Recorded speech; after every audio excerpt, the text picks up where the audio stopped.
Hello, friends. Our guest today is a 6'3" broadcaster from the University of Houston. He's been the voice of the Masters for 40 years. You know him from his time in the booth for the NCAA tournament and the NFL on CBS. He's a two-time Sports Emmy winner for Most Outstanding Sports Personality. I can't do it this quiet. Okay, you gotta. He's a member of the National Sports Media Association Hall of Fame, the only person to commentate on all 4 golf majors, and he is the first broadcaster in history to serve as the lead play-by-play announcer for the Super Bowl, the NCAA Men's Final Four, and the Masters, all in the same calendar year. Come on! 92%ers, please welcome Jim Let's go. Jim, welcome to the show, baby. Let's go. Hey, hello, friends. What an introduction. My gosh. My head's so big right now, I'm not going to be able to fit in the Butler cabin this week. This is my way to start the Masters week right here. Let's go, start a man. whole new tradition unlike any other. In the warm, softly lit studio of the New Heights podcast, the vibe was exactly what fans have come to love. Unfiltered, hilarious, and just a little chaotic. Sitting across from each other were the ever-entertaining Kelce brothers, Jason Kelce on the left and Travis Kelce on the right. Jason looked as comfortable as ever, rocking his signature laid-back style, a crisp white turtleneck, a white Tommy Hilfiger cap, and oversized studio headphones that nearly swallow his head. His face was lit up with a grin so wide it practically turned his eyes into thin slits. Across from him, Travis leaned into his mic, his beard fuller than usual, wearing a clean white Master-style cap with a subtle yellow logo. He was already laughing before the story had even properly begun. But this episode? It wasn't about football stats, playoff drama, or their usual brotherly debates over workouts and competition. No, today's topic was something far more unexpected: family gossip. More specifically, a story involving Jason's wife, Kylie Kelce, and none other than global superstar Taylor Swift. Jason took a sip of water, trying and failing to keep a straight face. "All right, Trav," he said, chuckling. "You want to hear this or what? Because this Easter, it wasn't normal."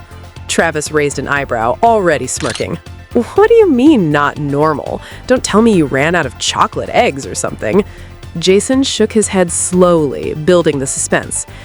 "We didn't have chocolate eggs this year," he said. "We had Swift eggs." Travis immediately lost it, laughing so hard he nearly choked on his drink. Hold on, he said, wiping tears from his eyes. "You're telling me Kylie and Taylor did something so wild you gotta explain it on the podcast? I thought y'all were just going to brunch, not launching some global Easter operation." Jason leaned forward, tapping his fingers on the table like he was about to reveal a blockbuster twist. "That's what I thought too," he admitted. Kylie goes, "Hey babe, Taylor and I want to do something really fun for the kids." And I'm thinking, cool, simple stuff, grab some plastic eggs, toss in candy, scatter them in the backyard. Easy. He paused, shaking his head. Man, I had no idea what I was walking into. Travis leaned closer, fully locked in now. "Don't you dare stop there. What happened?" Jason exhaled slowly, like he was about to tell the plot of a movie. "It turned into something straight out of Netflix," he said. A few weeks before Easter, Kylie had texted Taylor with a simple idea. She wanted to create a special holiday memory for their daughters, Wyatt, Elliot, and Bennett. Just something fun, something sweet. Taylor responded almost instantly. "Great idea," she wrote. "I'll handle the creative part." And that's when everything changed. Travis burst out laughing again. "Oh no, that right there, that's when you should have known you were in trouble." Jason pointed at him. "Exactly, that was the moment, because Taylor Swift doesn't do simple, she does production." From that point on, the plan escalated quickly. Jason explained that what was originally supposed to be a cozy Easter morning at their home in Philadelphia turned into something far more elaborate. Taylor sent over a detailed list, pages long, outlining ideas, themes, materials, and even staging concepts. It wasn't a checklist, Jason said. It was a full-blown event plan. Step 1, the eggs. Not plastic eggs, Jason emphasized. No. Taylor said if we're doing this, we're doing it right. Instead of cheap, colorful shells, she wanted real eggs, but not just regular ones. Jason continued counting them off on his fingers. We're talking duck eggs, goose eggs, to get this, a few giant ostrich eggs. Travis blinked. Ostrich eggs? What are the kids supposed to do with those? Bench press them? Jason laughed. That's what I said, but Taylor had a vision. And that vision didn't stop at the eggs themselves. Each one was to be hand-decorated, customized, and turned into a tiny piece of art. Some would be painted in pastel colors, others covered in glitter, and a few would even contain tiny notes, riddles, or surprises inside. It wasn't just an egg hunt, Jason explained. It was like a treasure hunt meets an art exhibit. Taylor even mapped out zones in the backyard, different levels of difficulty depending on the kids' ages. There were easy finds for the little ones and more challenging, clue-based eggs hidden in creative spots for the older kids. At one point, Jason said, he walked outside and saw what looked like a full production crew setting up, he joked. Travis couldn't stop laughing. You basically hosted the Easter Super Bowl.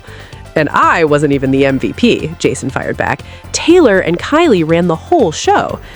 As Easter morning arrived, the backyard had been transformed. What used to be a simple patch of grass was now a colorful, whimsical wonderland, filled with hidden surprises, decorated eggs of every size, and little magical touches that made it feel like something out of a movie. And the kids? Travis asked.